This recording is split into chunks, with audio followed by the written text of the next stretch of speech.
journey here. It's a reminder that there is harm and suffering in this journey. I think the reality is that the price of the journey is very high. It is important for us to recognize that, and it is vital for them to understand that. And most importantly, no one deserves to be raped. No one deserves to be stripped of their dignity under any circumstance.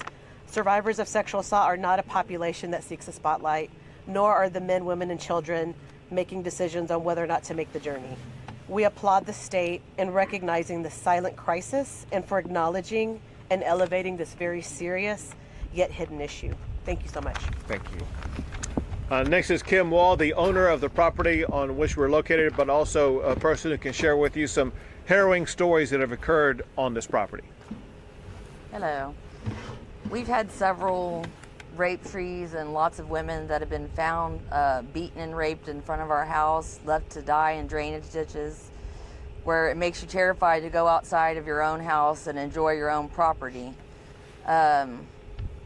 I know that my husband had found 3 different rape trees and he burnt them down so we didn't have to see them. And I don't know if he found more because he quit telling me all the things he found because we were scared. And it's scary when you can't go on your own property and you're told if you do, you have to carry a gun to protect yourself because you don't know if you'll be attacked by one of the men hiding in the brush. There's been numerous children that have been found, different illegals, and we found 3 people that were found murdered this last year on our property, and it's just scary. And we all want a better life for everybody. Thank you. That little girl? The little girl, which one? The one that raped here. Oh, the one that they found in front of the house? Yeah. She was raped by 12 different men and beaten, left to die. And we were told that we found many, many other ones. The railroad police has, and Border Patrol had also. Thank you.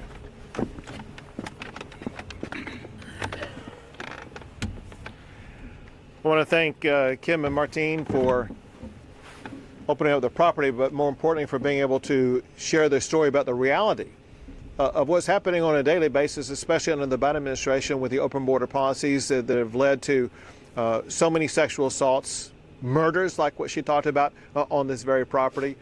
It's a deadly situation, a horrific situation for those who are victims of sexual assault, a horror that we fully expect to end beginning in about a month when President Trump takes office and shuts down the border and restores safety and normalcy to an immigration process. I'll take a few questions. Governor, I've got a question over here on the side, if you don't mind, sir. A lot of these efforts and renewed efforts seem to be physical, boots on the ground efforts. At what point do you think, in your role as governor, you can help affect actual policy out of Washington that comes in the way of law from the highest order? So what Americans expect and what I want to ensure we deliver is making sure that we do accomplish one task first, and that is to stop illegal immigration into the United States, and my job is to stop it into the state of Texas. After we accomplish that goal, then we can move on to other goals, and it will be up to the Trump administration and those serving in Washington, D.C. to figure out a pathway forward. But I don't think any American has any appetite to make reforms in the system until we do 2 things. One is to stop the illegal immigration and show we're going to be able to continue stopping it so that the only immigration that occurs is legal immigration. Governor, you said last month that preparations were underway. You were with Tom Homan to have the necessary changes go into effect on day 1. Can you give specific examples of what changes are going to be made and what you're doing in preparing for that? Maybe the collaboration between the federal agencies and DPS and National Guard. We haven't had any specific examples of what will change. So obviously, I don't have the ability to share with you precisely what the Trump administration is talking about. I can give you some top level things that Tom Homan, the border czar, has talked about, and that is deportations will begin on day 1. And one preparation for that is they need more ICE agents. They need more Border Patrol agents, and they will be working to administer those, but also to unleash Border Patrol agents as well as ICE agents to do their jobs. Very importantly, over the past 4 years, ICE and Border Patrol agents have been hindered in doing their job. Part of that doing that job is using the ICE agents to locate those who need to be deported and deport them. So you can expect, and I expect, deportations to be occurring very early in this administration. Second, I'm not even done answering this question yet. Second, there will be a massive expansion of border barriers put up. One thing that President Trump wants to achieve, that Tom Homan wants to achieve, and we must achieve in Texas, and that is to maintain the resistance. Remember this is a point that I made to and about President Biden repeatedly. There were 3 laws that predated even George W. Bush. A law that requires the president to deny illegal entry, a law that requires the president to detain anybody who does enter illegally, and a law that requires the president to build border barriers. Bush and Obama and Trump did all 3 of those. Biden did none of those 3. What Trump will do, he now knows exactly how to execute these duties in office. And from day one, he will execute all 3 of those duties. Do you think that This guy, hold a second. This guy has had a question. I'll come back to you. Family separation is okay? The guy in below, did you have a question?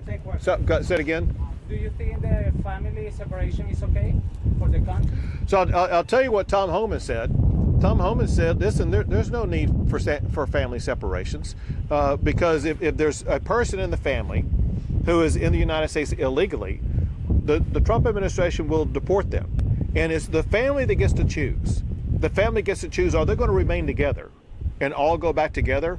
Or is the family going to make the decision that the family will have a separation of the family? The deterrence that you have in the water, billboards now, but is Texas, and are you getting the legislature and the state ready to basically almost shoulder the burden of what's weight? Are we going to have most of the burden of it? So Texas has, and we will continue to do whatever it takes to make sure that we gain control of the illegal immigration that's taking place in the state of Texas, and that means working hand in hand with the Trump administration to assist them in making sure that we close the border, secure the border, and aid them in the deportation process. I'm not asking you to tip your hand, but can you tell us from some of these high levels if Texas is going to be the main player?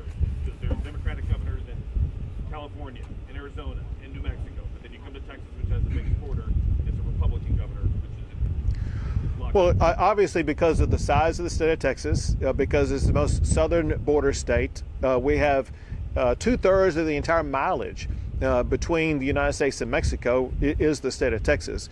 There's a lot of reasons why Texas will be playing a centerpiece role in closing the border and in the deportation process. However, this is not a Texas issue. And it's not even a Texas, New Mexico, Arizona, and California issue. This is an issue for all the states of the United States of America. And it's one of the reasons why Donald Trump was elected in the first place. So Donald Trump and Tom Homan and the entire Trump administration will be working in states all across the United States of America to make sure that if there are illegal immigrants being harbored anywhere, especially those who have committed a crime or pose a national security concern, those are the people that Tom Homan is going to go after first to make sure that we restore order and safety into our communities. Governor, so what is this plan that you came today to announce? Is it just to display the ads between the border? Or what's the new plan? The new plan is a deterrent to people who may be on their way to come across the border. Listen, there have been many stories and things that we're monitoring where in the last month, before Donald Trump becomes the president, there are many people who may make a last gasp effort to try to cross the border. And our goal right now immediately is not only to discourage them from coming, but to help them understand the consequences when they come. The consequences are that the people coming here, they could be raped, they could be assaulted, they could be killed. But the consequences also are, if they do make it across, they will be arrested, they will be jailed, and they will be deported. It is senseless. It is futile for people to try to continue the trek to the United States of America, and especially to the state of Texas, and enter illegally, because you will face bad consequences along the way. And our goal is to stop people in their tracks where they are right now and have them stop making any further trek toward Texas or the United States of America. We have time for 2 more, guys. How much of this campaign cost the state, and do you think this is an effective use Sure, I don't have the exact number with me. I think it's roughly about $100,000. Could be a little bit more than that. And every tool and strategy that we find and locate are effective strategies. Know what I'm about to tell you, and that is there are a lot of organizations and people who are providing a contrary narrative to what we are saying today.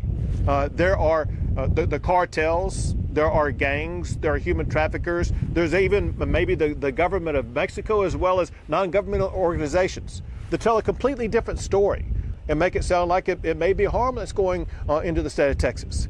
And we are trying to provide a pushback against that narrative and provide reality facts for immigrants thinking about coming here to save their lives, to save them from sexual assault, save them from being arrested, and let them know there are consequences if they take any further steps to come to the state of Texas. Last question.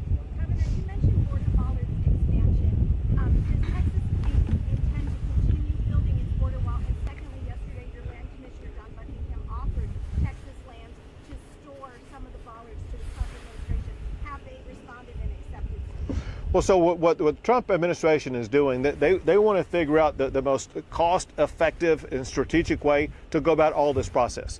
What the Trump administration knows is that Texas stands ready to assist them in any way.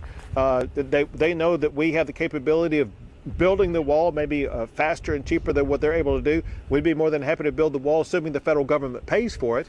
But this is a time where you're going to see, unlike the last 4 years, you're going to see great collaboration and cooperation so that we're going to be far more effective and be able to move far faster than ever before at securing the border. Great. Thanks, everyone. And Thank you. really appreciate you being here and doing this. Get off. Thank you, guys. Thank you.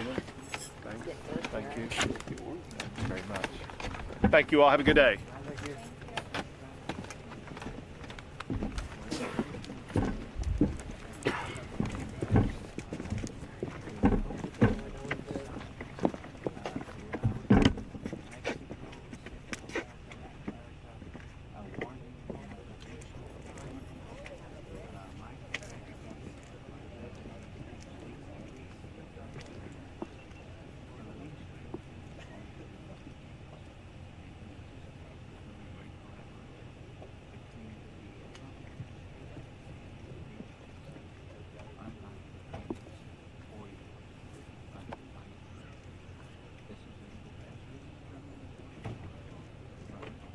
Y'all give us some space. We're going to use this to get out.